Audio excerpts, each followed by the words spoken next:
हाँ, तो स्टूडेंट्स पिछली क्लास के अंदर हमने क्या देखा कि आप किस तरीके से क्या कर सकते हैं, सेग्रीगेटेड हाइब्रिड्स को बना सकते हैं, यानी कि अलग अलग हाइब्रिड को या संकरणों को तैयार कर सकते हैं। और आपने संकरण की बहुत सारी क्या देखी, विधियां भी देखी। आज हम एक बहुत ही इंटरेस्टिंग और बहुत ही नया टॉपिक शुरू करने जा रहे हैं, और इस टॉपिक को समझने के लिए भी आपको कुछ बेसिक चीज़ों को क्या करना पड़ेगा, समझना पड़ेगा। तो पहले एक बार टॉपिक का छोटा सा इंट्रोडक्शन ले लेते हैं, फिर हम इसके बेसिक को भी समझेंगे। और ये बेसिक आप बहुत अच्छे समझ लें, क्योंकि इसके बाद जो प्लांट ब्रीडिंग का यानी कि पादप प्रजनन का दूसरा चैप्टर है ना, जिसे आप क्या बोलने वाले हैं, बायोटेक्नोलॉजी, उसमें ही आपके बहुत सारा काम आएगा। तो यहाँ इस बेसिक को समझ लेंगे तो वहाँ बायोटेक्नोलॉजी चैप्टर जो है वो क्या हो जाएगा, बहुत जल्दी के साथ में खत्म हो जाएगा। तो देखिए उत्परिवर्तन क्या होता है। देखिए बेटा, किसी जीव के लक्षण में आकस्मिक क्या आ जाए, परिवर्तन आ जाए, उसके लक्षण में अचानक से क्या आ जाए, उसके जीन प्रारूप में अचानक से क्या आ जाए, परिवर्तन आ जाए, और ये परिवर्तन उसकी जीन के अंदर आए परिवर्तन की वजह से हो रहा है, तो ऐसे परिवर्तन को आप क्या कहते हैं, उत्परिवर्तन कहते हैं। वापस सुनिएगा, किसी जीव के किसी लक्षण में आकस्मिक व वंशागत परिवर्तन को उत्परिवर्तन कहते हैं। उत्परिवर्तन की उत्पत्ति जीन एवं प्लाज्मा जीन की संरचना में क्या हो सकती है, परिवर्तन हो सकती है, यानी कि जीन में परिवर्तन हो जाता है। वैसे उत्परिवर्तन के बारे में आपको बहुत सी बातें पता चलेगी, लेकिन एक वैज्ञानिक थे जिनका नाम था, वैज्ञानिक नहीं थे सॉरी, एक चरवाहा था जिसका नाम था सेटरिथ। ये एक अंग्रेजी किसान या चरवाहा था जिसने क्या देखा कि उसकी झुंड में बहुत सारी भीड़ों में से अचानक एक भीड़ ऐसी आई जिसके पैर क्या थे, बहुत ज़्यादा छोटे थे, और इसकी वजह से वो शिकारी कुत्तों की आसानी से पकड़ में आ जाती थी और वो उसे पकड़कर उसका शिकार करके खा जाते थे। बाकी सभी भेड़ें जिनकी टांगे लंबी थी वो आसानी से क्या कर जाती थी, दौड़ जाती थी।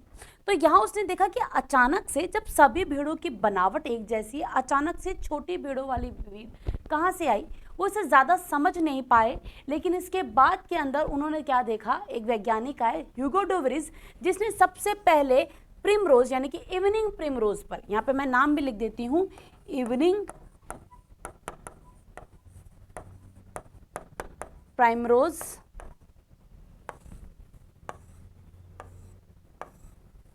हाँ इवनिंग, एक मिनट थोड़ा सा जगह यहाँ पे ज़्यादा नहीं रही, हाँ इवनिंग प्राइम रोज पर, जिसे आप क्या कह सकते हैं, जिसका बोटैनिकल नेम है ओइनोथेरा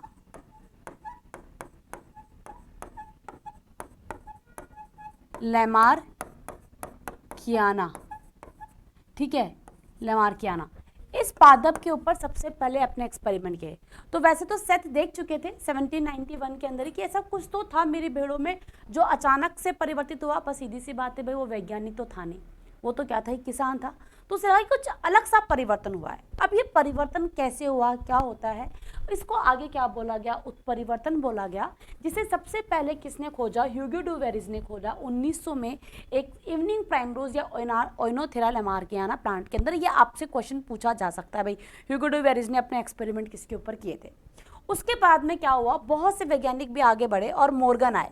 देखिए मॉर्गन जो थे ना, इन्हें आधुनिक आनुवांशिका का जनक भी कहा जाता है, क्योंकि मॉर्गन ने भी मेंडल के समान बहुत सारे आनुवांशिकी के क्या करे, एक्सपेरिमेंट करे, और इन्होंने अपने एक्सपेरिमेंट्स के अंदर यानी अपने प्रयोगों में उत्परिवर्तन को भी देखा।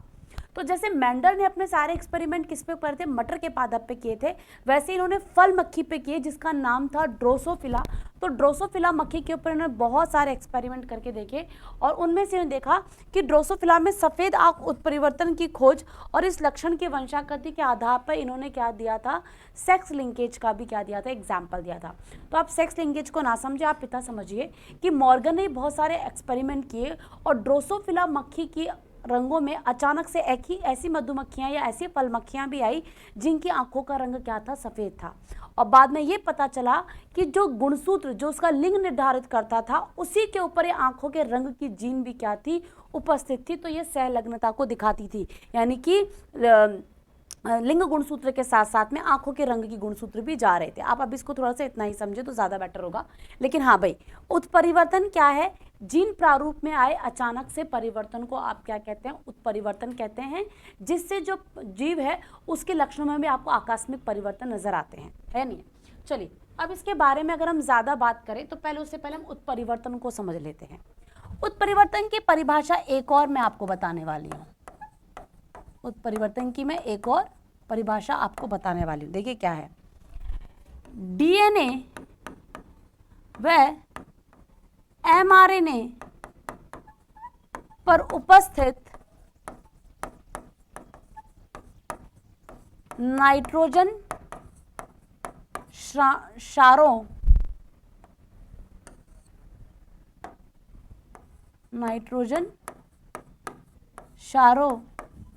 की श्रृंखला, या जिसे आप क्या कह सकते हैं, श्रेणी भी कह सकते हैं, क्षारों की श्रेणी में आए अचानक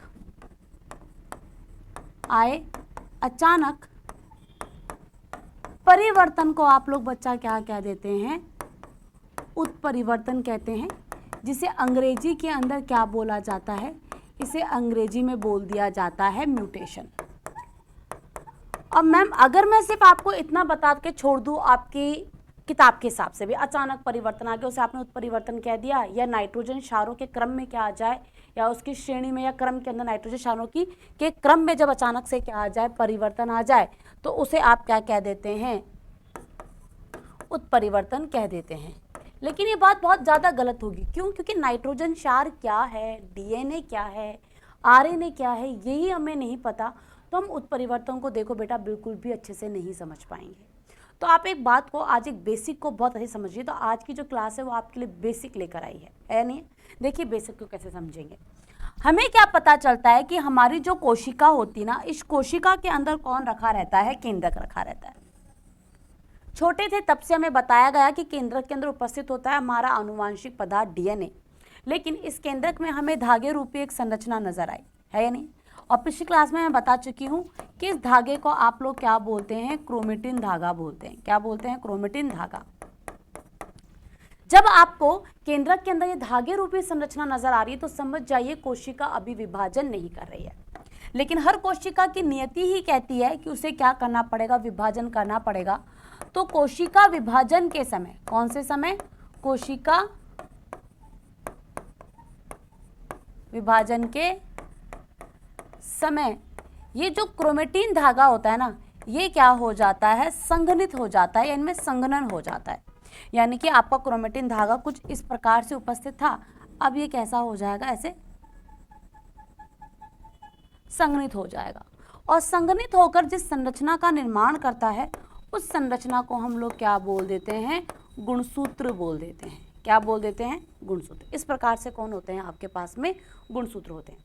तो गुणसूत्रों को अगर आपको देखना है तो आप कोशिका विभाजन के समय ही उसे देख सकते हैं, है ना। उससे पहले ये धागों के रूप में, यानी क्रोमेटिन धागों के रूप में पड़े रहते हैं। लेकिन मैम हमें तो बचपन से ये बताया गया कि जो हमारा कोशिका होती है उसमें कौन होता है, डीएनए होता है, लेकिन आप तो क्रोमेटिन पदार्थ कह रहे हो। तो पिछली क्लास में मैंने आप लोगों को ये भी बता दिया था कि आपके जो क्रोमेटिन धागे होते हैं ये दो चीज़ों से मिलकर बनते हैं, एक तो डीएनए, और डीएनए को बांध के रखने वाली कौन सी प्रोटीन, हिस्टोन प्रोटीन। तो ये डीएनए को बांध के रखती है ताकि बड़े धागे रूपी संरचना कहीं बीच में से झोल खाकर या खिंचाव की वजह से टूट नहीं जाए, तो इसे बांध कर रखने का काम करती है। तो आपकी कोशिका में डीएनए किस रूप में उपस्थित है, क्रोमेटिन धागों के रूप में उपस्थित है। यहाँ तक की बात समझ में आई। अब देखिए ये जो आपके पास में डीएनए है, क्या है आपके पास में डीएनए, जिसे आप आपका आनुवांशिक पदार्थ कहते हैं, और यहीं पर आपके पास में कौन होते हैं, आरएनए। दोनों की फुल फॉर्म भाई कुछ बच्चों को पता है, कुछ को नहीं पता, तो इसे आप कह देते हैं डीऑक्सी राइबो न्यूक्लिक अम्ल, है ही नहीं। और इसे आप कह देते हैं राइबोज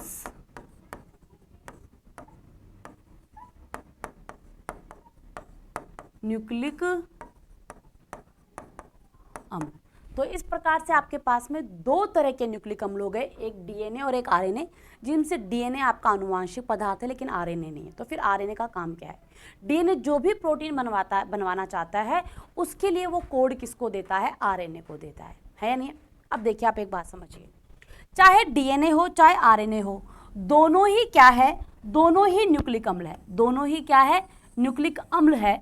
और ये जो न्यूक्लिक अम्ल होते हैं आपके पास में, जिसके आपके पास में दो प्रकार है, ये न्यूक्लिक अम्ल क्या होते हैं, ये लंबे लंबे चेन रूपी संरचना होती है, श्रृंखला रूपी संरचना होती है, यानी कि ये कैसे होते हैं, बहुलक होते हैं। तो न्यूक्लिक अम्ल कैसी हैं, लंबी चेन रूपी संरचना है। तो डीएनए व आरएनए कैसे हैं, न्यूक्लिक अम्ल है, जो लंबे लंबे चेन रूपी या धागे रूपी संरचना होती है। और ऐसी लंबी चेन रूपी संरचना को हम साइंस के अंदर क्या कह देते हैं, बहुलक कह देते हैं, जिसे अंग्रेजी में क्या बोल दिया जाता है, पॉलीमर बोल दिया जाता है। तो वापस से सुनेंगे, मैं फिर से कह रही हूँ, आप लोग उत्परिवर्तन पढ़ रहे हैं जिसमें नाइट्रोजन क्षारों के क्रम में परिवर्तन आ जाए, चाहे वो डीएनए के ऊपर हो चाहे आरएनए के ऊपर हो, तो उससे क्या होते हैं, जिस जीव के डीएनए आरएनए में वो परिवर्तन आए हैं, उस जीव के लक्षणों के अंदर परिवर्तन आ जाते हैं अचानक से, और अचानक आए हुए परिवर्तनों को आपने उत्परिवर्तन बोला है। लेकिन ये नाइट्रोजन क्षार क्या है, इसके क्रम में कैसे परिवर्तन आता है, उसे समझने के लिए हमें एक बेसिक समझना पड़ेगा। तो हमने क्या देखा कि हमारा जो आनुवांशिक पदार्थ डीएनए है, वो कोशिका के केंद्रक में क्रोमेटिन धागे के रूप में उपस्थित होता है। डीएनए और आरएनए दोनों ही हमारी कोशिका के लिए बहुत ज़्यादा ज़रूरी है, और दोनों ही न्यूक्लिक अम्ल के प्रकार है। ये जो न्यूक्लिक अम्ल है, जिसके आपने दो प्रकार देखे, ये कोई छोटी सी अणुरूपी संरचना नहीं है, ये बड़ी बड़ी लंबी चेन रूपी संरचना है, जिन्हें आप पॉलीमर कह सकते हो।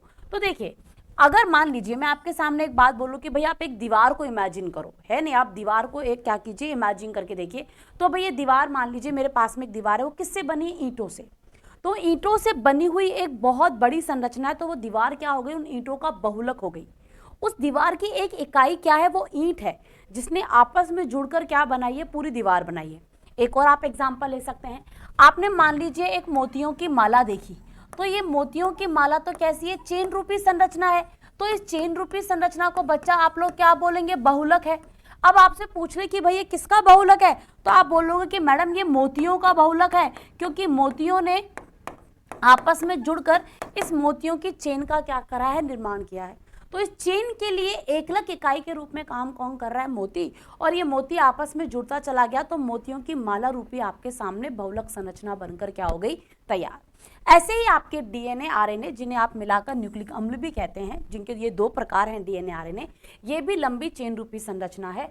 और आपके यहाँ पर जो न्यूक्लिक अम्ल होते हैं, जो भी आपके पास में कौन उपस्थित होते हैं, न्यूक्लिक अम्ल होते हैं। इन न्यूक्लिक अम्ल की जो क्या होती है, एकलक जो इकाई होती है, जिसके जुड़ने से ये लंबी लंबी चेन रूपी संरचना बनी है, बहुलक संरचना बनी है, उसे आप लोग बच्चा कह देते हैं न्यूक्लियोटाइड। तो अब आपको, आप बेस की तरफ धीरे धीरे पहुंच रहे हो। डीएनए आरएनए लंबी चेन रूपी संरचना है, जिनके नाइट्रोजन क्षारों के क्रम में परिवर्तन आने से उत्परिवर्तन आते हैं। डीएनए आरएनए दोनों ही न्यूक्लिक अम्ल है, जो कि लंबी चेन रूपी संरचना है, और इनकी एकलक इकाई जो है, ये जो लंबी चेन है, वो किसके जुड़ने से आपस में बनी है, न्यूक्लियोटाइड के जुड़ने से आपस में बनी है। मैं इसे यहाँ पर हिंदी फॉर्म के अंदर भी लिख देती हूँ, न्यूक्लियोटाइड।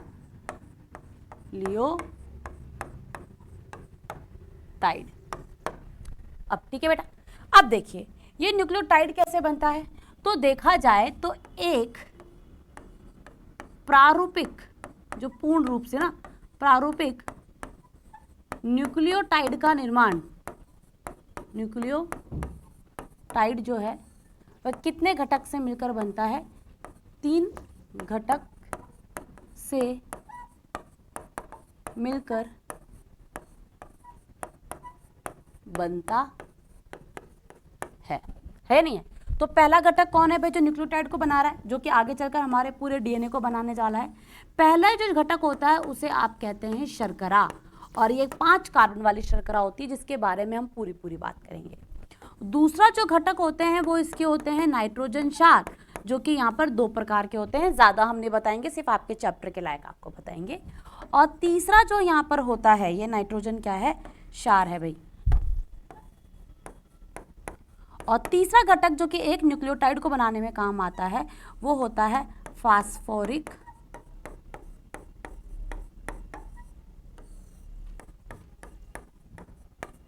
एसिड, यानी कि अम्ल, जिसकी जो फॉर्मूला है वो होता है H3PO4-। बोलो बात समझ में। अब देखिए ये तीनों घटक मिलकर एक न्यूक्लियोटाइड को कैसे बनाएंगे और एक न्यूक्लियोटाइड डीएनए व आरएनए की संरचना को कैसे बताएगा।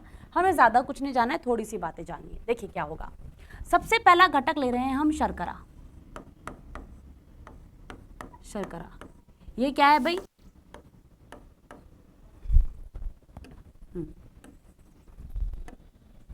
ये क्या है, न्यूक्लियोटाइड का, अरे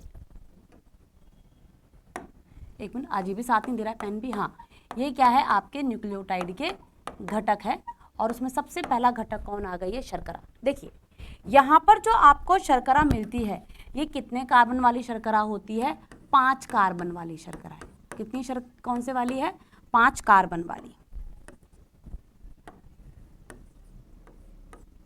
अब जब कोई शर्करा 5 कार्बन वाली है तो उस शर्करा को हम क्या बोल सकते हैं, उसे हम 5 कार्बन के आधार पर पेंटोज शर्करा भी बोल सकते हैं, पहली बात। दूसरी बात, अब 5 कार्बन वाली तो बहुत सारी शर्कराएं होती है, तो डीएनए आरएनए को बनाने में यानी कि न्यूक्लिक अम्ल या न्यूक्लियोटाइड को बनाने में कौन सी शर्करा काम आई है, तो यहाँ पर जो शर्करा काम आती है वह डीएनए व आरएनए में। अगर ये शर्करा किसके अंदर है, आरएनए में है, तब तो आप इसे कौन सी शर्करा कह देंगे, राइबोज शर्करा कह देंगे। और अगर ये शर्करा किसके अंदर है, डीएनए में है, तो इसे आप कौन सी शर्करा कह देंगे, डी ऑक्सी राइबोज शर्करा कह देंगे। बोलो बात समझ में। और इन्हीं के नाम पर आपने दिया है राइबोज न्यूक्लिक अम्ल व डीऑक्सी राइबोज न्यूक्लिक अम्ल। दोनों में ही 5 कार्बन, तो फिर फर्क कहाँ है ये भी देख लेते हैं हम लोग एक बार, ठीक है। अब देखिए ये जो शर्करा होती है, दूसरी बात ये कैसी होती है, विषम चक्रीय होती है। जो शर्करा है ये कैसी होती है, विषम चक्रीय होती है। एक मिनट, शर्करा कैसी होती है, ये विषम चक्रीय। तो देखिए विषम चक्रीय का मतलब क्या है, आपने बेंजीन रिंग देखी होगी, बेंजीन रिंग में carbon carbon carbon carbon carbon carbon, पूरी श्रृंखला के अंदर कौन आ रहे हैं, सिर्फ कार्बन कार्बन आ रहे हैं। यहाँ पर क्या हो, जो आप रिंग बना रहे हो उस रिंग में कार्बन के स्थान पर कोई आ जाए, ऑक्सीजन आ जाए, नाइट्रोजन आ जाए, सल्फर आ जाए, कुछ भी आ जाए, कार्बन नहीं हो श्रृंखला के अंदर, तो ऐसी श्रृंखला को आप विषम चक्रीय श्रृंखला, विषम चक्रीय रिंग बोलते हैं। जबकि अगर सभी कार्बन है तो इसे आप समचक्रीय बोलते हैं। तो ये आपके पास में कौन सी है, समचक्रीय रिंग है, क्योंकि इसमें सारे के सारे क्या है, कार्बन। लेकिन डीएनए और आरएनए के बनाने में जो शर्करा काम आ रही है, जो कि 5 कार्बन युक्त शर्करा है, ये विषम चक्रीय होती है।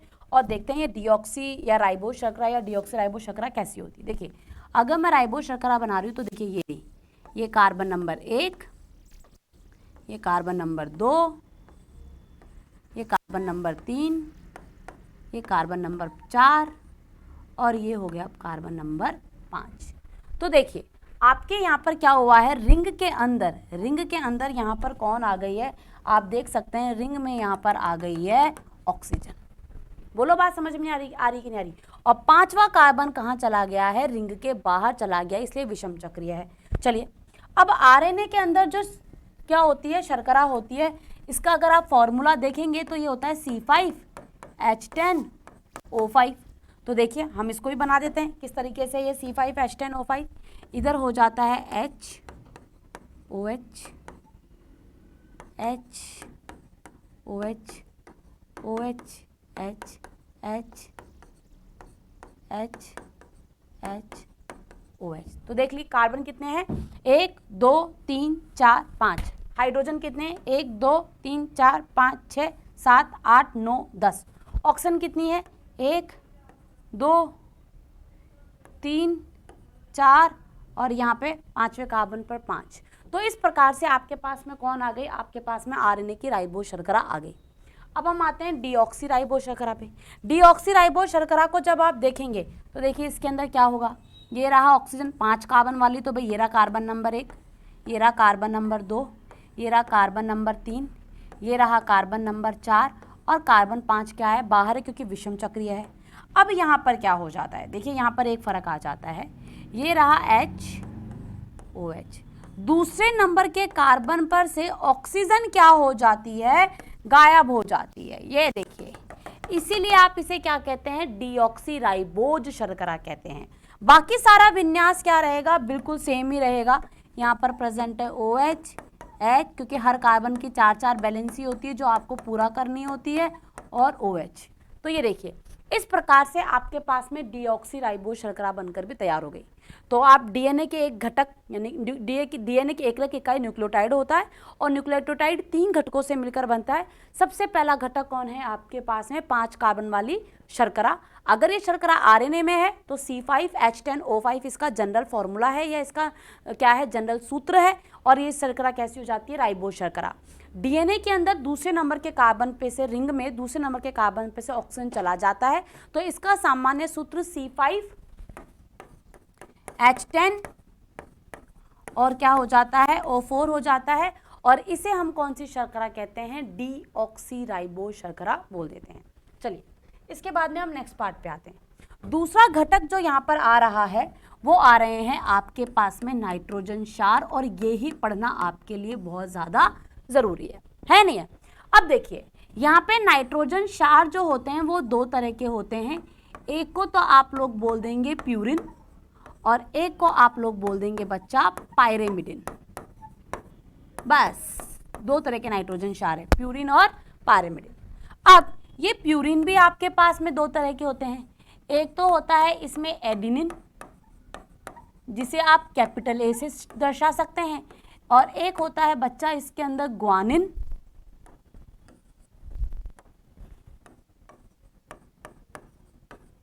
ग्वानिन, जिसे आप कैपिटल जी द्वारा दर्शा सकते हैं। ऐसे ही पैरामिडिन के अंदर एक तो कौन होता है, साइटोसिन, जिसे आप कैपिटल C से दर्शा सकते हैं। एक होता है आपके पास में थाइमीन, जिसे आप कैपिटल T द्वारा दर्शा सकते हैं। और एक यहाँ पर होता है आप लोगों के पास में बेटा यूरेसिल, जिसे आप कैपिटल U द्वारा भी दर्शा सकते हैं, है नहीं है। तो इस प्रकार से देखा जाए तो प्यूरिन पैरामिडिन क्यों है, ये आपके कोर्स में अभी नहीं है। ये जब मैं बायोटेक्नोलॉजी जब मैं कहाँ पे डालूंगी, जब मैं आपका उसके ऊपर जेनेटिक्स के ऊपर और मॉलिक्यूलर बेसिस जेट का जब मैं पढ़ाऊंगी, वहाँ मैं आपको सब कुछ बताऊंगी। अभी मुझे उत्परिवर्तन पे बहुत जल्दी जाना है। तो देखिए ये आपके पास adenine, guanine, cytosine, thymine, uracil, ये सारे आपके पास में नाइट्रोजन क्षार है। इसके अंदर जो एडिनिन है ये डीएनए में भी होता है, और ये किस में होता है, आरएनए में भी होता है। ये जो ग्वानिन है ये डीएनए को भी दिया है हमने, और किसको दिया है, आरएनए को भी दिया है। ये जो साइटोसिन है ये भी डीएनए के पास में भी प्रेजेंट है और आरएनए के पास में प्रेजेंट है। जो थाइमीन है इसे सिर्फ और सिर्फ किस में देखा जाता है, डीएनए में। और जो यूरेसिल है इसे सिर्फ और सिर्फ किस में देखा जाता है बच्चा, आरएनए के अंदर देखा जाता है। तो आपके पास में 2 तरह के न्यूक्लिक अम्ल है, एक डीएनए और एक आरएनए, और दोनों के पास में ही 4 नाइट्रोजन क्षार उपस्थित होते हैं। डीएनए के पास में कौन सा नाइट्रोजन क्षार उपस्थित है, एडिनिन है, ग्वानिन है, साइटोसिन है, थाइमिन है। और आरएनए के पास में एडिनिन, ग्वानिन, साइटोसिन और कौन आ जाता है, यूरेसिल। अब देखिए तीसरा घटक जो आपके पास में यहाँ पर है, इस तीसरे घटक का नाम है भाई फास्फोरिक अम्ल, फास्फोरिक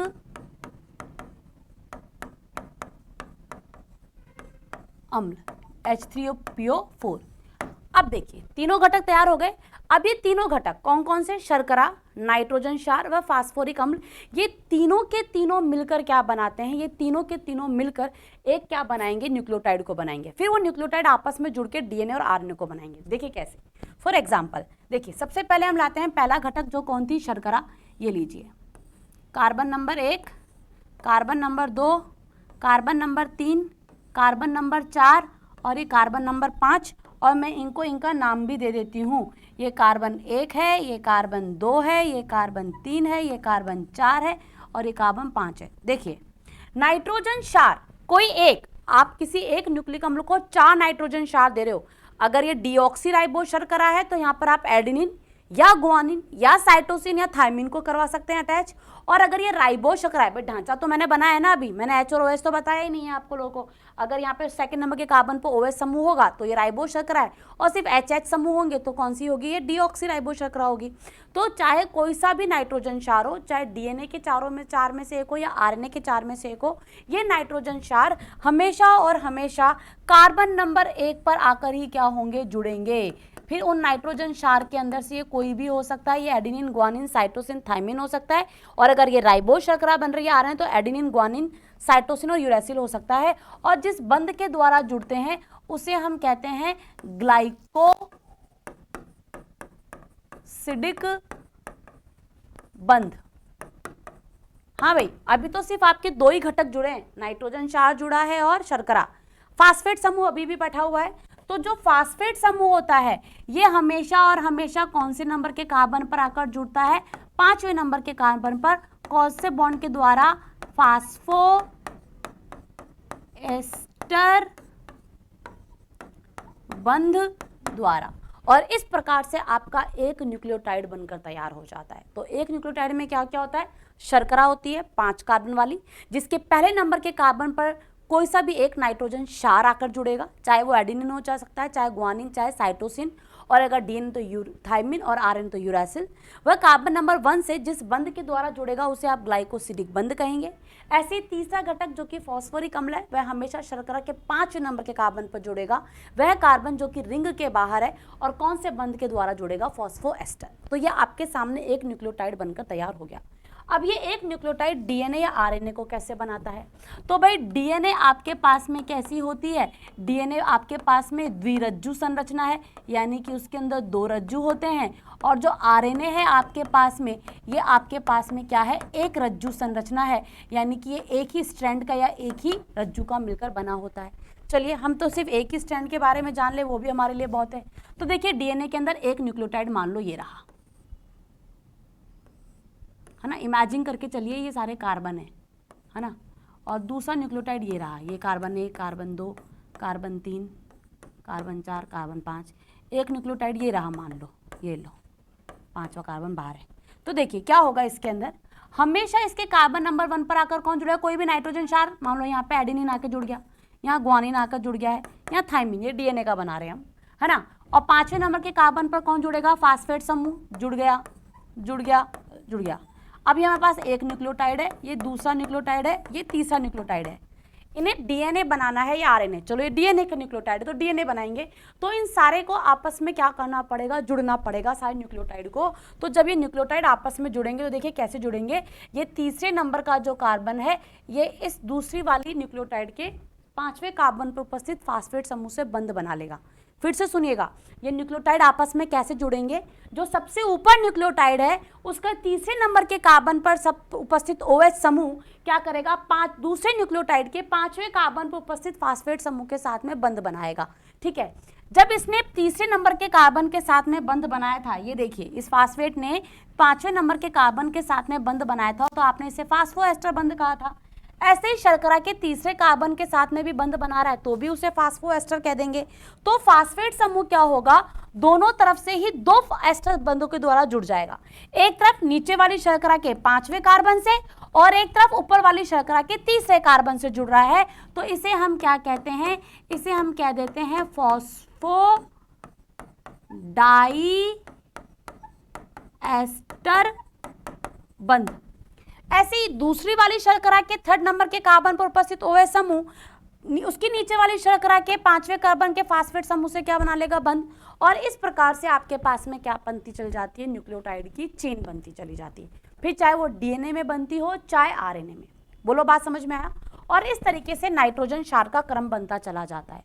और ये नाइट्रोजन क्षारों का क्रम जो पहले गुणसूत्र में, अगर मेरे पहले गुणसूत्र में इस नाइट्रोजन क्षार का क्रम AGCTG है तो आप में भी AGCTGA है, यानी कि एक ही जाति के सभी प्राणियों के अंदर 99% डीएनए एक जैसा होता है। और वो एक जैसा किस आधार पे कह रहे हो? इन नाइट्रोजन क्षारों के क्रम के आधार पर, क्योंकि शर्करा तो हर बार डीऑक्सीराइबोस शर्करा या राइबोस शर्करा ही है, फॉस्फेट समूह हर बार फॉस्फेट समूह ही है।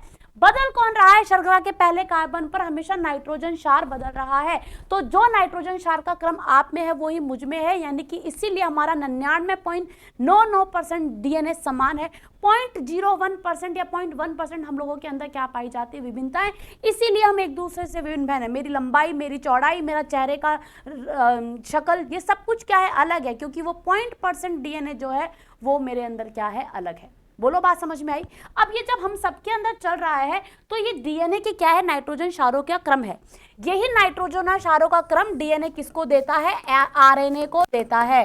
तो आरएनए इन्हीं क्रमों को लेकर जाता है और प्रोटीन बनवाता है। अगर इन और उस प्रोटीन वो प्रोटीन हमें क्या देती है, हमारी आकृति देती है नहीं है भाई, प्रोटीन ही तो है हमें आकार और आकृति दे रही है। अब कौन सी प्रोटीन बनवानी है वो किसको पता है, डीएनए को। डीएनए प्रोटीन बनवाने के लिए नाइट्रोजन क्षारों के क्रम के रूप में क्या देता है, कोड देता है नहीं है।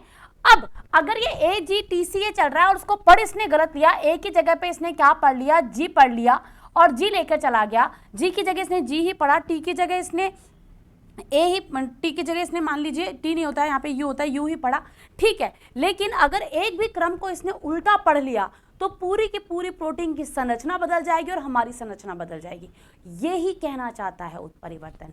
डीएनए या आरएनए पर नाइट्रोजन क्षारों के क्रम में, जो कि हमारे अंदर क्या है, विशिष्ट है, उस क्रम में अगर क्या आ जाए, परिवर्तन आ जाए, तो उसे हम लोग क्या बोल देते हैं, उसे हम उत्परिवर्तन बोल देते हैं। और ये उत्परिवर्तन की वजह से हमारा लक्षण प्रारूप चेंज हो जाता है, क्योंकि हमारा जीन प्रारूप क्या हो गया है, बदल गया है नहीं है।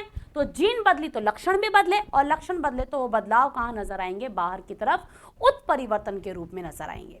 ऐसा जरूरी नहीं है कि उत्परिवर्तन फायदेमंद हो हमेशा।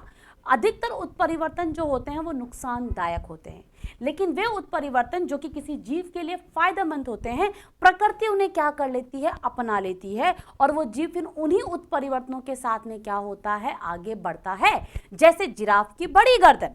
जिराफ पहले नीचे जमीन की घास खाते थे, इनकी जनसंख्या धीरे धीरे बढ़ी तो घास खत्म होने लगी, तो अपने पेट भरने के लिए इन्होंने ऊंचे पादपों की घासों को, पत्तियों को चढ़ना चालू किया। इसके लिए अपनी गर्दन का बहुत अधिक इस्तेमाल किया और उत्परिवर्तन के स्वरूप लंबी गर्दन बनी, जो कि इनके लिए क्या थी, लाभदायक थी। तो आज भी जिराफ कैसे हैं, लंबी गर्दन वाले हैं। अधिकतर आए हुए उत्परिवर्तन नुकसानदायक ही होते हैं, कुछ ही उत्परिवर्तन है जो कि क्या होते हैं, फायदेमंद होते हैं। अब ये उत्परिवर्तन कितने प्रकार के होते हैं और ऐसा क्या हो जाता है, ऐसे कौन से कारक है जो कि उन उत्परिवर्तनों के लिए उत्तरदायी है, वो हम कौन सी क्लास में पढ़ेंगे, नेक्स्ट क्लास में पढ़ेंगे। तब तक के लिए मैंने आपका बेस तैयार करवा दिया है। उत्परिवर्तन डीएनए व आरएनए के नाइट्रोजन क्षारों में आया हुआ परिवर्तन है। नाइट्रोजन क्षार कहाँ होते हैं, न्यूक्लियोटाइड में। न्यूक्लियोटाइड क्या है, डीएनए आरएनए की एक इकाई है जो कि 3 घटकों से मिलकर बनी है, शर्करा, नाइट्रोजन क्षार और साथ ही साथ के अंदर फॉस्फोरिक अम्ल। चलिए यहाँ तक बने रहिए, नेक्स्ट क्लास में अब देखते हैं हम लोग क्या करते हैं।